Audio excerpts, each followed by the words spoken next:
16 రోజుల అసెంబ్లీ సమావేశాలు ముగిసాయి. 300 కోట్లు కాదు 3,000 కోట్ల రూపాయల ధర స్థిరీకరణ నిధి పెడతాము, తోడుగా ఉంటాము, కనీసం నోరు మెదపలేదు.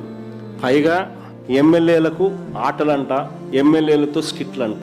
అసలు అసెంబ్లీ సమావేశాలు బిహేవ్ చేస్తా ఉన్న తీరు చూస్తే ఇంత దారుణమైన పరిస్థితుల్లో రైతన్న కొట్టుమిట్టాడుతూ ఉంటే వీళ్ళ ఆటలు, వీళ్ళ పాటలు, వీళ్ళ స్కిట్లు, వీళ్ళ కాలక్షేపం. నిజంగా మరోపక్క వ్యవసాయ రంగంలో ఎంత సంక్షోభం నెలకొని ఉందనంటే వందలాది మంది రైతు కూలీలు ఆత్మహత్యలు చేసుకుంటా ఉన్నారు. ఈ ప్రభుత్వ లెక్కల ప్రకారమే 2025లో ఆత్మహత్య చేసుకున్న 393 మంది రైతు కుటుంబాలకు, 2,472 మంది రైతు కూలీల కుటుంబాలకు వారికి పరిహారం ఎప్పుడు ఇస్తారన్నది కనీసం ఒక్క మాట కూడా చెప్పలేదు అసెంబ్లీలో.